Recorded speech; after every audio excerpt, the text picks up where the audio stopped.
अभी अभी सूरज निकला। सूरज के दर्शन करता था। देखा, आकाश में दो पक्षी उड़ जाते हैं। आकाश में न तो कोई रास्ता है, न कोई सीमा है, न कोई दीवार है। न उड़ने वाले पक्षियों के कोई चरण चिन्ह बनते हैं। खुले आकाश में जिसकी कोई सीमाएं नहीं, उन पक्षियों को उड़ता देखकर मेरे मन में एक सवाल उठा। क्या आदमी की आत्मा भी इतने ही खुले आकाश में उड़ने की मांग नहीं करती है? क्या आदमी के प्राण भी नहीं तड़पते हैं सारी सीमाओं के ऊपर उठ जाने को, सारे बंधन तोड़ देने को, सारी दीवारों के पार, वहाँ जहाँ कोई दीवार नहीं, वहाँ जहाँ कोई फासले नहीं, वहाँ जहाँ कोई रास्ते नहीं, वहाँ जहाँ कोई चरण चिन्ह नहीं बनते हैं, उस खुले आकाश में उठ जाने की मनुष्य की आत्मा को भी प्यास नहीं है? उस खुले आकाश का नाम ही परमात्मा है। लेकिन आदमी तो पैदा होता है और बंधनों में बंध जाता है।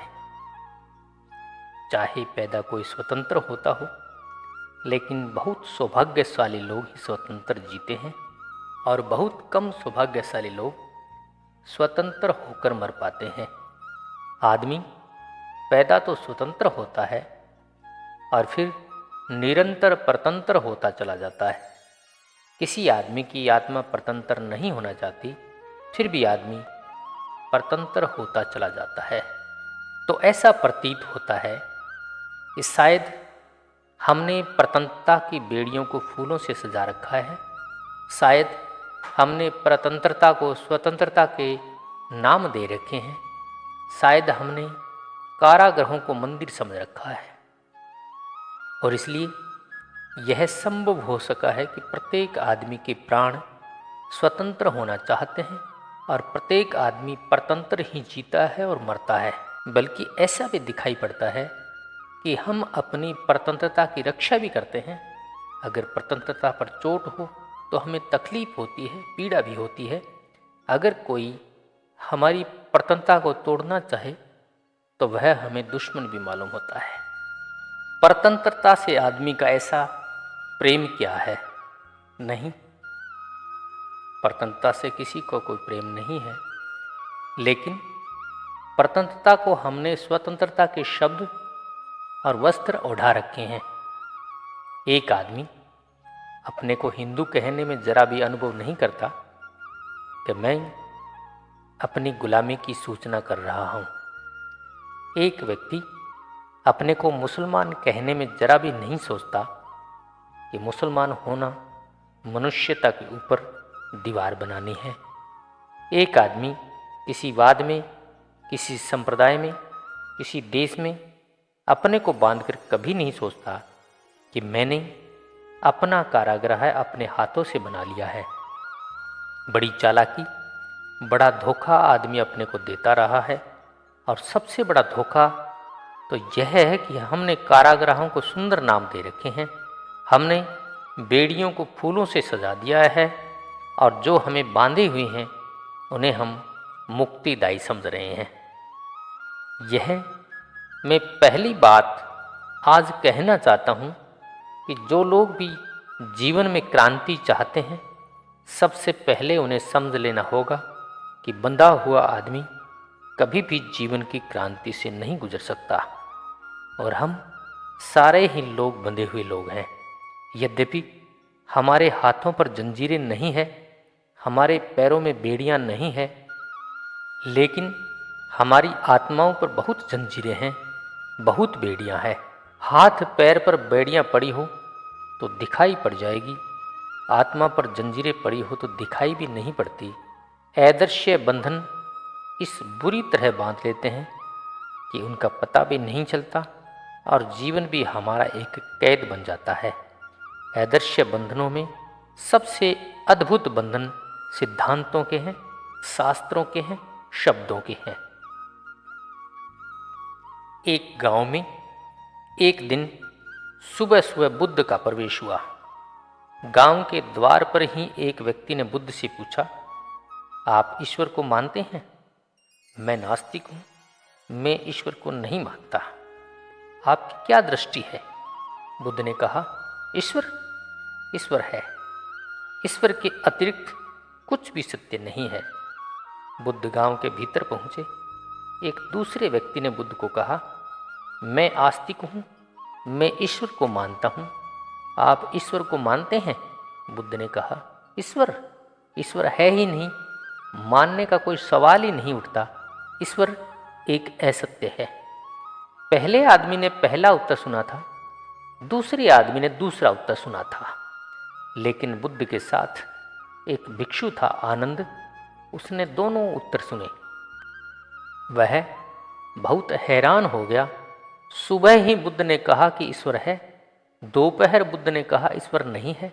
आनंद बहुत चिंतित हो गया कि बुद्ध का प्रयोजन क्या है। लेकिन सांझ फुर्सत होगी, रात सब लोग विदा हो जाएंगे, तब पूछ लेगा। लेकिन सांझ तो मुश्किल और बढ़ गई। एक तीसरे आदमी ने आकर पूछा कि मुझे कुछ भी पता नहीं है कि ईश्वर है या नहीं है। मैं आपसे पूछता हूँ, आप मानते हैं ईश्वर है या नहीं है? बुद्ध उसकी बात सुनकर चुपचाप रह गए और उन्होंने कोई उत्तर नहीं दिया। रात को जब सारे लोग विदा हो गए तो आनंद बुद्ध को पूछने लगे कि मैं बहुत मुश्किल में पड़ गया हूँ, मुझे बहुत झंझट में डाल दिया है आपने। सुबह कहा ईश्वर है, दोपहर कहा नहीं है, सांझ चुप रह गए, मैं क्या समझूं? बुद्ध ने कहा, उन तीनों उत्तर में कोई भी उत्तर तेरे लिए नहीं दिया गया था। तूने वे उत्तर क्यों लिए जिनको उत्तर दिए गए थे उनके लिए दिए गए थे, तुझे तो कोई भी उत्तर नहीं दिया गया था। आनंद ने कहा, क्या मैं अपने कान बंद रखता? मैंने तीनों बातें सुन ली है। यद्यपि उत्तर मुझे नहीं दिए गए थे, लेकिन देने वाले तो आप एक थे और आपने 3 उत्तर दिए। बुद्ध ने कहा, तू नहीं समझा, मैं उन तीनों की मान्यताएं तोड़ देना चाहता था। सुबह जो आदमी आया था वह नास्तिक था। जो नास्तिकता में बंधा गया है उस आदमी की आत्मा भी परतंत्र हो गई। मैं चाहता था वह अपनी जंजीर से मुक्त हो जाए। उसकी जंजीर तोड़ देने को मैंने कहा ईश्वर है। मैंने सिर्फ इसलिए कहा कि वह जो नहीं मानकर बैठा है अपनी जगह से हिल जाए, उसकी जड़ें उखड़ाए, उसकी दीवार गिर जाए, वह फिर से सोचने को मजबूर हो जाए। वह चुप हो गया। उसने कहा कि यात्रा समाप्त हो गई, और जो भी आदमी समझ लेता है कि यात्रा समाप्त हो गई है वह कारागृह में पहुंच जाता है। जीवन है अनंत यात्रा, वह यात्रा कभी भी समाप्त नहीं होती। लेकिन हिंदू की यात्रा समाप्त हो गई, बौद्ध की यात्रा समाप्त हो गई, जैन की यात्रा समाप्त हो गई। जिसको भी वाद मिल गया उसकी यात्रा समाप्त हो गई। उसने सत्य को पा लिया, वह सत्य को उपलब्ध हो गया। अब आगे आगे खोज समाप्त हो गई। सभी संप्रदायों की, सभी धर्मों की, सभी पकड़ वालों की खोज समाप्त हो जाती है। बुद्ध ने कहा, मैं उसे तोड़ देना चाहता था उसकी जंजीरों से, ताकि वह फिर से पूछे, वह फिर से खोजे, वह आगे बढ़ जाए। दोपहर जो आदमी आया था वह आदमी आस्तिक था। वह मानकर बैठ गया था कि ईश्वर है। उससे मुझे कहना पड़ा कि ईश्वर नहीं है, ईश्वर है ही नहीं, ताकि मैं उसकी भी जंजीरों को ढीला कर सकूं, उसके मत को भी तोड़ सकूं। क्योंकि सत्य को वे ही लोग उपलब्ध होते हैं जिनका कोई मत नहीं। और सांझ को जो आदमी आया था उसका कोई मत नहीं था। उसने कहा, मुझे कुछ भी पता नहीं है कि ईश्वर है या नहीं भी, इसलिए मैं चुप रह गया। मैंने उससे कहा कि तू चुप रहकर खोज, मत की तलाश मत कर, सिद्धांत की तलाश मत कर, चुप हो। इतना चुप हो जा कि सारे शब्द खो जाएं, तो शायद जो है उसका तुझे पता चल सके। बुद्ध के साथ आप भी होते तो मुश्किल में पड़ गए होते। अगर एक उत्तर सुना होता तो शायद बहुत मुश्किल न होती, लेकिन अगर तीनों उत्तर सुने होते तो बहुत मुश्किल हो जाती। बुद्ध का प्रयोजन क्या है? बुद्ध चाहते क्या है। बुद्ध आपको कोई सिद्धांत नहीं देना चाहते। बुद्ध आपके जो सिद्धांत है उनको भी छीन लेना चाहते हैं। बुद्ध आपके लिए कोई कारागृह नहीं बनाना चाहते। आपका जो बना कारागृह है उसको भी गिरा देना चाहते हैं, ताकि वह खुला आकाश जीवन का खुली आंखों से देखने की क्षमता उपलब्ध हो सके। लेकिन इससे क्या होता है? बुद्ध चिल्लाते रहेंगे कि तोड़ दो सिद्धांत, और बुद्ध के पीछे लोग इकट्ठे हो जाएंगे और बुद्ध का सिद्धांत भी निर्मित कर लेंगे। दुनिया में जिन थोड़े से लोगों ने मनुष्य को मुक्त करने की चेष्टा की है, मनुष्य अजीब पागल है, उन्हीं लोगों को उसने अपना बंधक बना लिया। चाहे फिर वह बुद्ध हो, चाहे महावीर हो, चाहे मार्क्स हो, चाहे गांधी हो, चाहे कोई भी आदमी हो, जो भी मनुष्य को मुक्त करने की चेष्टा करता है, आदमी अजीब पागल है, उसी को अपना बंधन बना लेता है, उसी को अपनी जंजीर बना लेता है। और जिंदा आदमी तो कोशिश भी कर सकता है कि जंजीर न बने, मुर्दा आदमी क्या कर सकता है। मरे हुए नेता, मरे हुए संत बहुत खतरनाक सिद्ध होते हैं, अपने कारण नहीं, आदमी की आदत के कारण। दुनिया के सभी महापुरुष जो कि मनुष्य को मुक्त कर सकते थे, कोई भी मनुष्य को मुक्त नहीं कर पाया। मनुष्य ने उनको ही अपने बंधन में रूपांतरित कर लिया। इसलिए मनुष्य के इतिहास में एक अजीब घटना घटी है। जो भी संदेश लेकर आया है मुक्ति का, हम उसको ही अपना एक नया कारागृह बना लेते हैं। इस भांति जितने मुक्ति के संदेश दुनिया में आए, उतने रंग रूप की जंजीरें दुनिया में तय और निर्मित होती चली गई। आज तक यही हुआ है, क्या आगे भी यही होगा?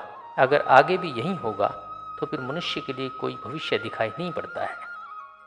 लेकिन ऐसा मुझे नहीं लगता है कि जो आज तक हुआ है वह आगे भी होना जरूरी है। वह आगे होना जरूरी नहीं है। यह संभव हो सकता है कि जो आज तक हुआ है वह आगे न हो, और न हो सके तो मनुष्यता मुक्त हो सकती है। लेकिन मनुष्यता मुक्त हो या ना हो, एक एक मनुष्य को अगर मुक्त होना है तो उसे अपने चित्त पर, अपने मन पर, अपनी आत्मा पर लगाई गई जंजीरों को तोड़ देने की हिम्मत जुटानी पड़ती है। जंजीरें बहुत मधुर है, बहुत सुंदर है, सोने की है, इसलिए और भी कठिनाई हो जाती है।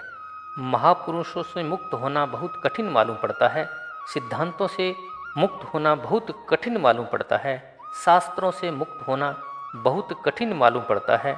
अगर कोई कहे तो वह आदमी दुश्मन मालूम होता है, क्योंकि हम इन सारी चीज़ों को मानकर निश्चिंत हो गए हैं। अब खोजने की और कोई ज़रूरत न रही।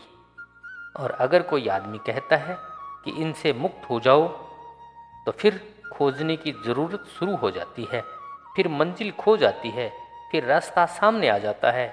रास्ते पर चलने में तकलीफ़ मालूम पड़ती है, मंजिल पर पहुंच जाने में आराम महसूस होता है, क्योंकि मंजिल पर पहुंचने के बाद फिर कोई यात्रा नहीं, कोई श्रम नहीं। मनुष्य ने अपने आलस्य के कारण झूठी मंजिलें तय कर ली है और हमने सब मंजिलें पकड़ रखी है। पहली बात, पहला सूत्र जीवन क्रांति का मैं आपसे कहना चाहता हूँ, और वह यह, एक स्वतंत्र चित्त चाहिए, एक मुक्त चित्त चाहिए। एक बंधा हुआ, कैप्सूल के भीतर बंद, दीवारों के भीतर बंद, पक्षपातों के भीतर बंद, वाद और सिद्धांत और शब्दों के भीतर बंद चित्त कभी भी जीवन की क्रांति से नहीं गुजर सकता है।